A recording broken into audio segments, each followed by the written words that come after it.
as experiências nos dizem que nós estamos sujeitos, Jesus falou sobre isso, estamos sujeitos às provações, mas nós não podemos perder o ânimo. No mundo tereis aflição, disse Jesus, mas com tudo isso, mesmo com as aflições, ele disse: tende bom ânimo.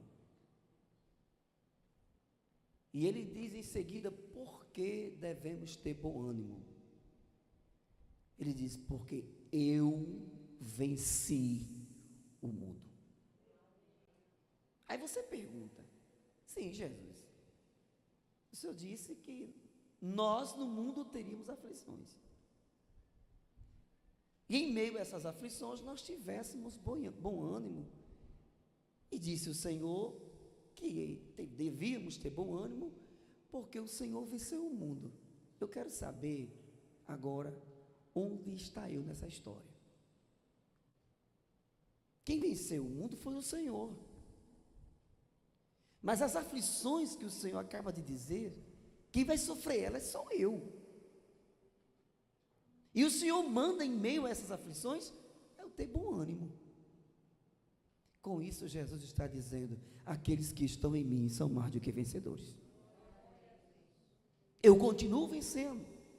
Jesus, em outras palavras, está dizendo: permaneçam em mim, não se afaste da minha presença, porque quem vence o mundo sou eu. Ele já está nos dizendo que nós não conseguimos vencer o mundo. Nós não temos forças suficientes.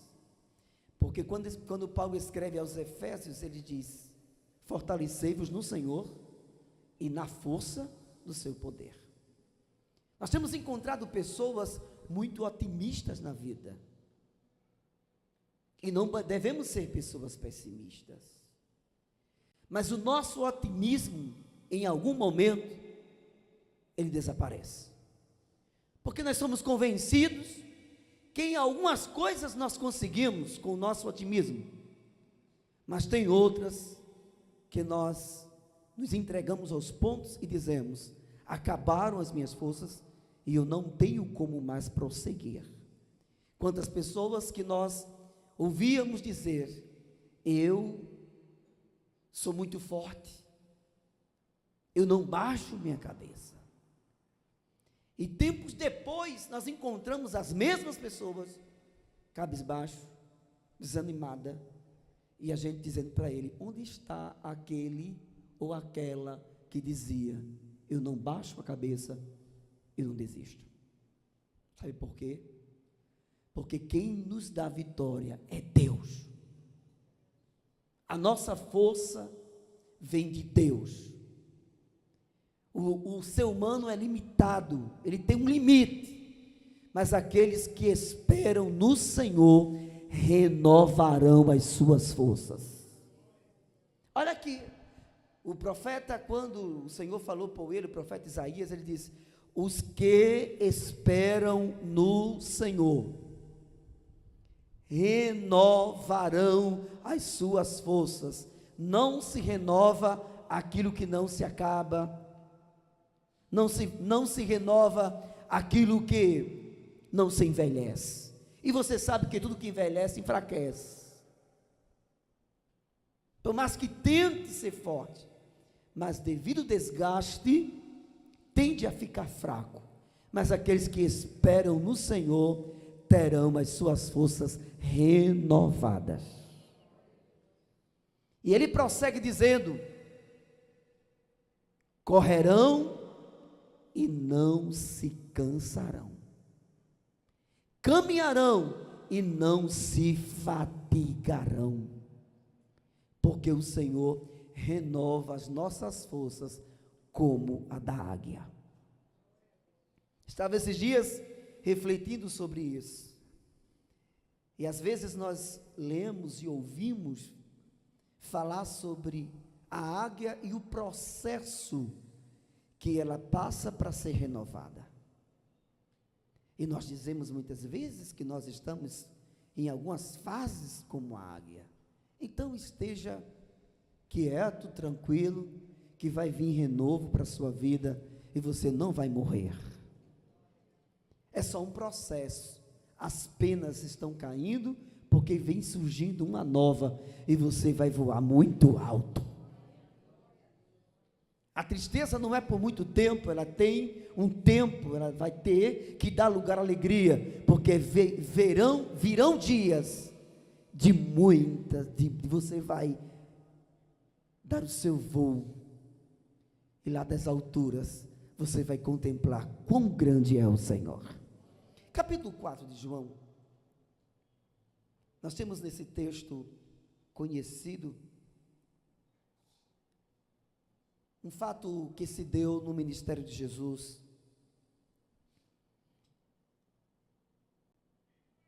E algumas coisas precisamos levar em conta nesse texto. Jesus vai até um lugar,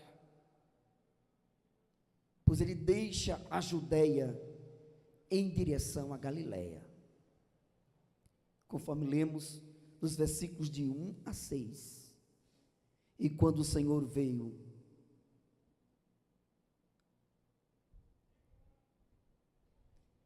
a saber que os fariseus tinham ouvido que Jesus fazia e batizava mais discípulos do que João, ainda que Jesus mesmo não batizava mais os seus discípulos, deixou a Judeia e foi a outra vez para a Galileia. E era-lhe necessário passar por Samaria. Foi, pois, a uma cidade de Samaria, chamada Sicar, junto da herdade de Jacó, que tinha dado a seu filho José. E estava ali a fonte de Jacó. Jesus, pois, cansado do caminho, assentou-se assim junto da fonte, e era isso quase a hora sexta, segundo a palavra de Deus. Então Jesus, em direção à Galileia, deixa a Judeia. Quando colocamos os versículos, lemos os versículos de 1 a 3, nós encontramos o motivo por que Jesus, ele sai da Judeia e vai em direção à Galileia. Dos versículos 1 a 3, nós encontramos o motivo pelo qual Jesus está deixando Judeia em direção à Galileia. O motivo era evitar a disputa de popularidade entre ele e João. Segundo os versículos que lemos, estava havendo uma disputa entre o povo. Veja o versículo 1. Entre os fariseus, tinham ouvido dizer que Jesus batizava mais, fazia mais discípulos do que João Batista. Jesus não entra nessa discussão, Jesus não envolve-se com essa questão, e a decisão de Jesus foi diferente. A popularidade de Jesus era notável. Jesus estava sendo conhecido em toda parte. E sabe de uma coisa? Não precisa parar para discutir poder, porque já estava nítido que Jesus estava ganhando a popularidade, e o próprio tempo ia continuar dizendo que Jesus estava acima de João Batista. Então não tinha para que Jesus provar alguma coisa, dizer alguma coisa. Jesus é exemplo para nós em tudo. Em alguns momentos da nossa vida, nós precisamos aprender essa lição. Às vezes, é preciso fechar os olhos, tapar os ouvidos, para algo que parece ser mais importante, mas o próprio tempo se encarrega de responder determinadas coisas. Às vezes, nós queremos provar, às vezes nós queremos cair na armadilha dos que chamam para o debate, a discussão. Muitas vezes você está sendo foco, alvo de alguma coisa, que a própria coisa está por si mesmo respondendo. E Jesus nos disse esse exemplo. O que ele fez? Simplesmente, ele saiu, ele deixou. Jesus é um exemplo nisso, porque quando a gente lê aquele episódio que se deu com a mulher cananeia, quando ela procura Jesus, Jesus estava naquele instante fugindo. Jesus estava fugindo de uma discussão. Queriam debater com Jesus acerca de uma questão. Ele disse: rapaz, esse negócio com esse grupo não vai dar certo não. Porque existem questões importantes. Mas sabia que muitas vezes a questão não envolve não é a importância da questão é outra coisa? E precisamos ter discernimento para entender o que está sendo focado. Se o objetivo é conhecer Jesus, ou se é apenas causar uma discussão tola, sem resultado nenhum. Jesus fugiu, mas a obra de Jesus não para enquanto ele sai de cena em certos ambientes e vai em busca de outro. Nós encontramos nesse texto que Jesus indo para a Galileia, e o motivo era para evitar a disputa da popularidade.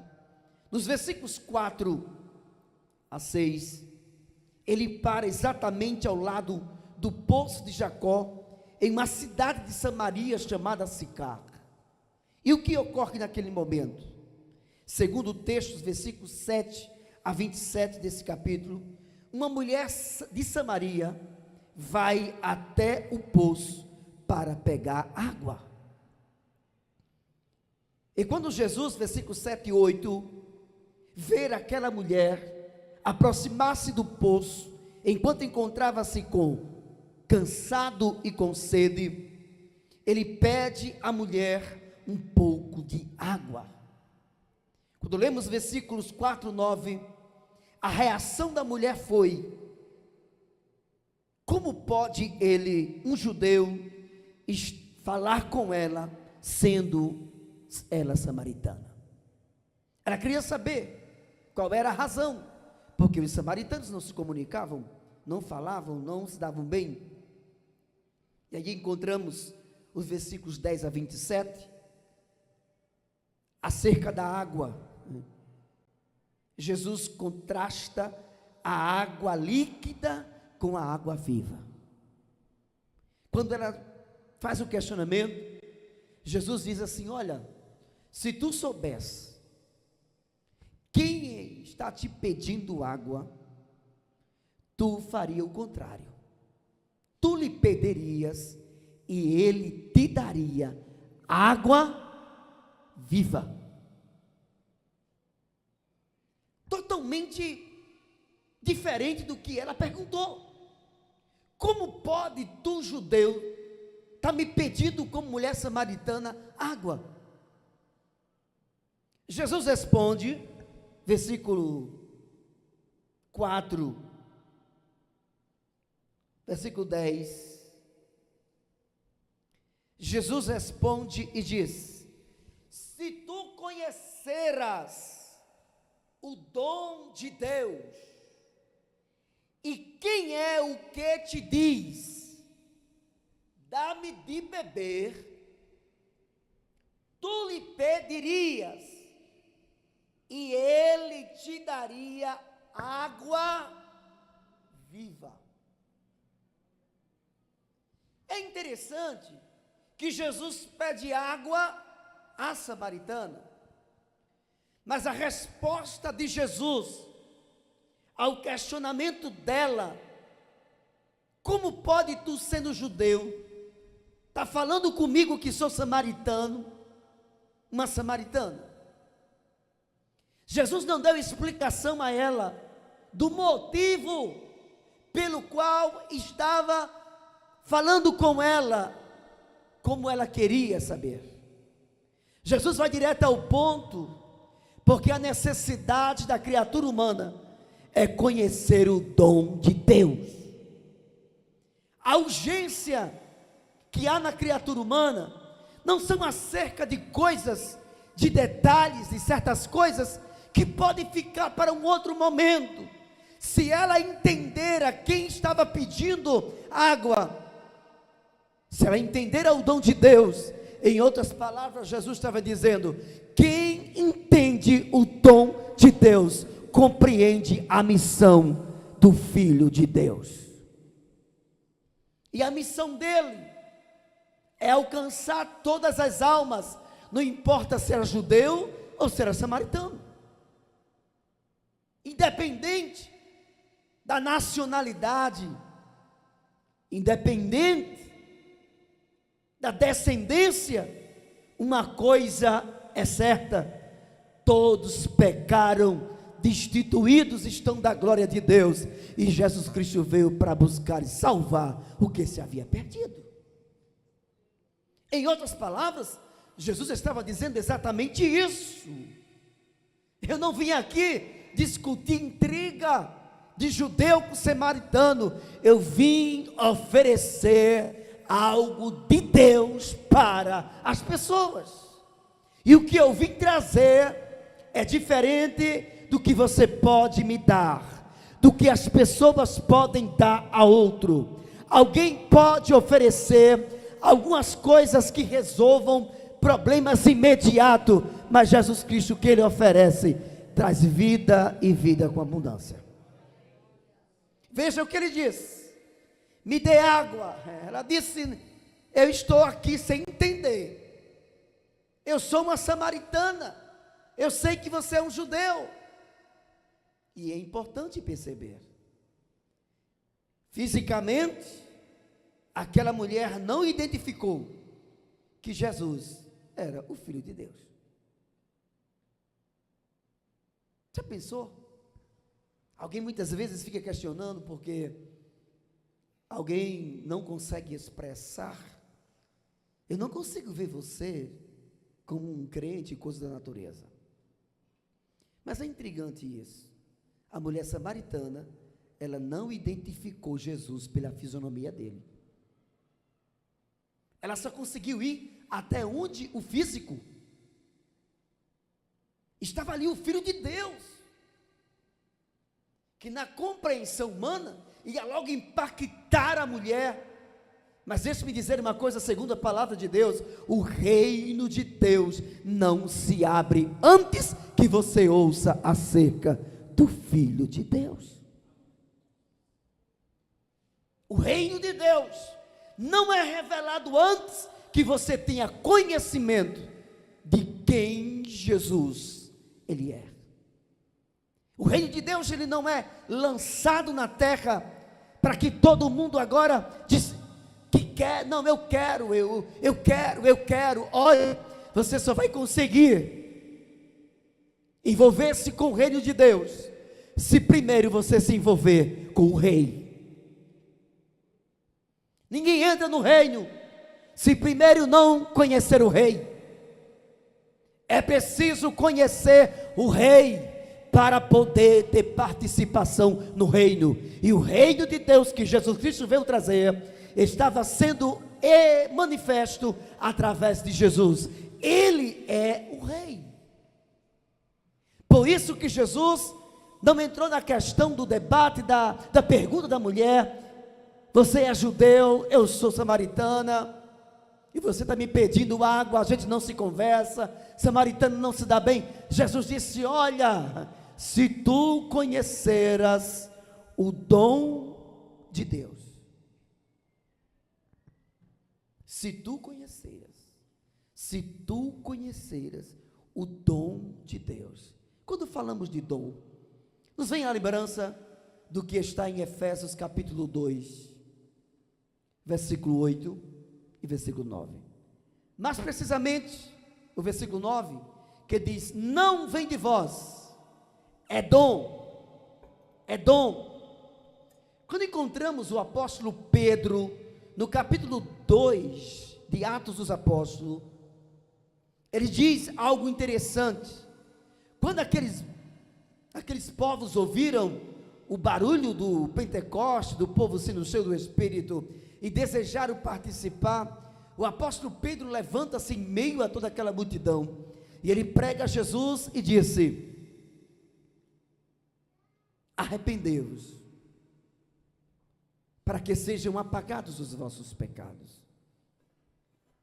Ele disse que o dom de Deus é Cristo Jesus.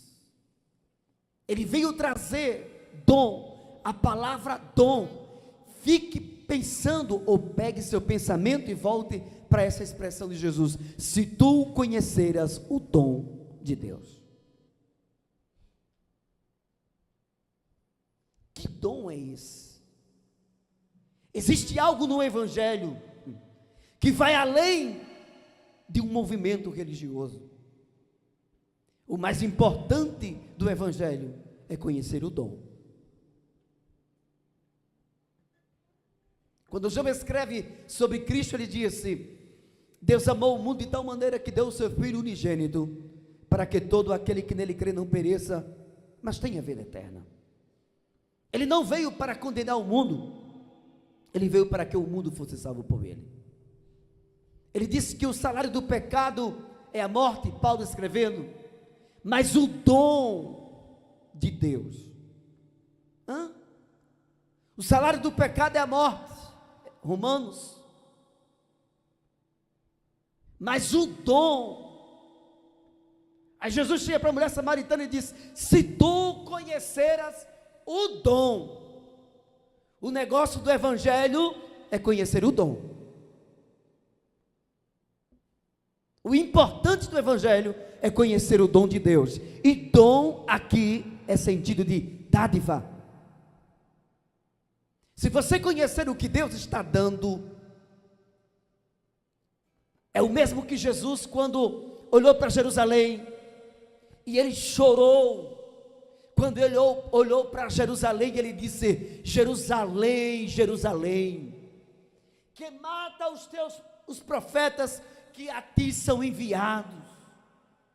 Se tu conhecer o tempo da visitação de Deus, Jerusalém, se tu entendesse porque quantas vezes o Senhor Deus quis te agasalhar como a galinha, ela coloca debaixo das suas asas e guarda os seus pintinhos. Assim quis o Senhor Deus fazer contigo. O importante é conhecer o tempo da visitação de Deus, e Deus visitou a terra por meio de Jesus, e essa visita de Deus à terra veio exatamente trazer uma boa notícia, uma boa nova, é que Deus oferece a todos os homens o dom divino, que é o próprio Cristo, para perdão dos pecados, e assim tenham a vida eterna por Cristo Jesus, o nosso Senhor. Se tu conheceres o dom de Deus, tu lhe pediria, e quem é o que te pede e te diz: dá-me de beber? Tu lhe pedirias e ele te daria. Quando lemos o último livro da Bíblia, na última página, no último capítulo, nós temos: quem tem sede, venha a mim e beba. Quem quiser, tome de graça da água da vida. E é interessante que Jesus, quando responde à mulher samaritana, ele diz: eu tenho para você, mas você só vai receber se você pedir. Mas também tem uma coisa: ninguém pede dessa água se antes não entender que é uma dádiva de Deus para ela. E a qualidade da água, ele diz: você me dá água? Ele diz: porque qualquer que tomar desta água que você veio pegar, torna a ter sede. Mas aquele que beber da água que eu lhe der, só quem pode dar água para saciar a necessidade da sede espiritual é Jesus. Jesus tem água viva. Jesus tem água viva. É algo espiritual. E é importante dizer para você que o endereço dessa água, que o endereço dessa bênção de Deus, desse dom de Deus, é o coração humano. Ele quer encher a tua vida da água da vida. Água da vida, água viva. Jesus tem água viva para nos dar a beber. Jesus tem água viva. Há um mistério, digamos, há um segredo dentro do Evangelho, chamada água viva. E Jesus quer te dar água para você beber. A sede que tem dominado a criatura humana tem conduzido muitos a bater aí muitas fontes. Há muitas fontes de gozo no mundo. Nelas os homens vão sempre beber. São cisternas e poços que águas vivas não pode conter, mas Jesus é a fonte dela. Ele disse: aquele, pode ficar de pé, aquele que beber da água que eu lhe der, não terá mais sede, porque se formará uma fonte que salta para a vida eterna. Aleluia. Que nessa noite você possa sair daqui sob a consolação de Deus, como já ouvimos, sendo motivados a perseverarmos, mas não esquecer que toda fonte de bênção encontra-se em Cristo Jesus. Tome desta água. Eu não consegui entender esse negócio desse dom de Deus. Siga Jesus, venha para Jesus, e Ele vai abrir para você, e você vai tomar. Você também não vai conseguir explicar aos outros, mas você vai poder vivenciar algo espiritual que só essa fonte dá. Glória ao nome de Jesus. Eu não consigo, os irmãos aqui também não conseguem explicar, mas uma coisa eles podem ter convicção: existe algo em minha vida que mudou o meu viver depois que eu tomei da água da vida, que é Jesus. Bendito seja o nome do Senhor. Nós louvamos a Deus por esse culto nessa noite.